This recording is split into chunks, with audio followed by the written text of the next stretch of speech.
भूतिया छोले कुलचे वाला। एक दिन रामू का दोस्त रामू के घर आता है। भाभी जी, रामू के मरने का हमें बड़ा अफसोस है। तुम ये क्या बेखुदी बातें कर रहे हो? मेरे पति तो जिंदा है और क्यों उन्हें मार रहे हो तुम? ये कैसे हो सकता है? मैंने खुद उसकी लाश सड़क पर पड़ी हुई देखी थी। नहीं, ऐसा नहीं हो सकता। तुमने जरूर किसी और को देखा होगा। अरे मेरे पति तो छोले कुलचे बेचने गए हैं। तुम्हें जरूर कोई गलतफहमी हुई है भाभी। फिर रामू का दोस्त वहाँ से चला जाता है। संतू उस आदमी की बात सुनकर सोच पे पड़ जाती है। तभी कुछ देर बाद शाम होती है और रामू घर आता है। संतू के हाथ में खूब सारे पैसे पकड़ाकर सोने चला जाता है। कहीं इनके दोस्त ने जो बात कही थी वो सच तो नहीं होगी। जैसे ही रात होती है, संतो अपने पति की चादर हटाकर देखती है तो उसके होश उड़ जाते हैं। भूत! तुम भूत कैसे बन गए? यानी तुम्हारा दोस्त सही कह रहा था कि तुम मर चुके हो। छोटे से शहर में रामू नाम का एक आदमी अपनी पत्नी और बच्चों के साथ रहता था। रामू रिक्शा चलाकर अपना और अपने घर परिवार का गुजारा करता था। रामू रिक्शा चलाकर भी उतना नहीं कमा पाता था जिससे उसका घर का खर्चा ठीक से चल सके, जिसकी वजह से रामू की पत्नी संतो को लोगों के घरों में जाकर काम करना पड़ता था। एक दिन की बात है, संतो का 2 साल का बच्चा बीमार था, जिसकी वजह से वो काम करने नहीं जा पाती। और जब वो अगले दिन काम करने जाती है, कल क्यों नहीं आई काम करने? तो मालकिन जी, मेरा बच्चा बीमार था, इसी वजह से काम करने नहीं आ सके। मालकिन गुस्से में संतो से कहती है, अगर तू इसी तरह छुट्टी करती रहेगी तो मैं तुझे काम पर नहीं रख सकती। ये ले अपने काम के पैसे और कल से काम पर आने की कोई जरूरत नहीं है। मालकिन जी, मुझे काम से मत निकालिए, मैं आगे से कभी छुट्टी नहीं करूंगी। मैं तुझे काम पर नहीं रखने वाली, जा। संतो का उसकी मालकिन पर कोई असर नहीं होता। वो वहाँ से रोती हुई अपने घर वापस आती है। तभी शाम को उसका पति भी रिक्शा चलाकर आ जाता है और संतो के हाथ में कुछ पैसे पकड़ाते हुए कहता है, ये लो संतो, आज बस इतनी ही कमाई हुई है।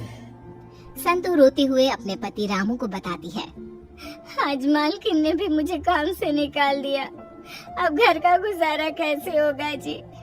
इधर मुन्ना की भी तबीयत खराब है। ये कहते कहते संतो रोने लगती है। इसकी दवाई के लिए पैसे कहाँ से लाएंगे जी? रो मत, मैं कुछ न कुछ और काम कर लिया करूँगा। तभी रामू के दिमाग में एक आइडिया आता है। क्यों न हम छोले कुलचे की रेकड़ी लगा ले। मैंने स्कूल के बाहर बच्चे और बहुत सारे लोगों को छोले कुलचे खाते हुए देखा है। ठीक है जी, मैं छोले कुलचे बेचा करूंगी और तुम रिक्शा चलाया करना। और फिर अगले ही दिन रामू की पत्नी जल्दी उठकर छोले कुलचे बना लेती है और उन्हें अपनी रेहड़ी पर रखकर स्कूल के बाहर बेचने चली जाती है। तभी एक बच्चा संतो के पास आता है। आंटी, छोले कुलचे कितने के हैं? 20 रुपया बेटा। आंटी, एक प्लेट दे दीजिए ना। अभी देती हूँ बेटा। संतो उस बच्चे को एक प्लेट छोले कुलचे बनाकर देती है। छोले कुलचे खाकर बच्चा कहता है, आंटी, आपके छोले कुलचे तो बड़े ही स्वादिष्ट हैं। संतो बच्चे की बात से खुश हो जाती है। तभी उसके पास एक और आदमी छोले कुलचे लेने आता है और वो भी उससे छोले कुलचे मांगता है और खाने के बाद एक और प्लेट घर ले जाने के लिए पैक भी कराता है। अरे मुझे भी एक देना, एक प्लेट छोले कुलचे मेरे भी। संतो उसे एक प्लेट छोले कुलचे दे देती है और वो आदमी उसे पैसे देकर चला जाता है। ये देख संतो बड़ी खुश होती है। भगवान, ऐसे ही मेरे छोले कुलचे सबको पसंद आते रहे बस।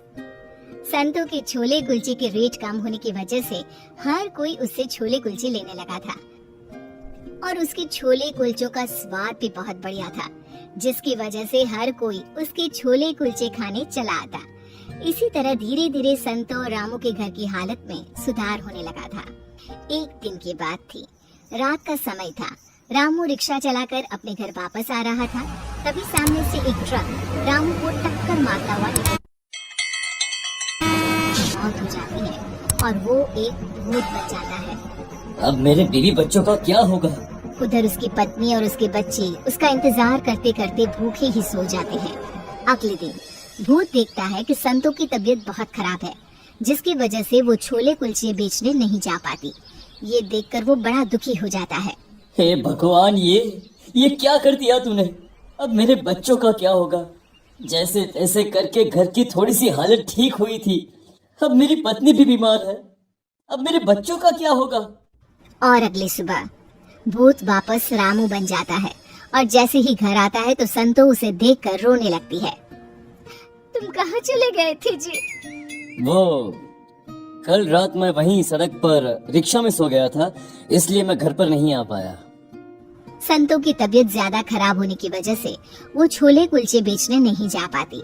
भूत संतो से कहता है, तुम चिंता मत करो, जब तक तुम ठीक नहीं हो जाती छोले कुलचे बेचने के लिए मैं चला जाया करूंगा। इस तरह भूत सुबह होने से पहले रामू बन जाता और छोले कुलचे बेचने चला जाता। फिर जैसे ही शाम होती वो घर आकर संतो के हाथ में पैसे पकड़ा देता और जैसे ही रात होती तो वो वापस भूत बन जाता और वो चादर ओढ़कर सो जाता, जिससे किसी को ये पता ना चल सके कि वो एक भूत है।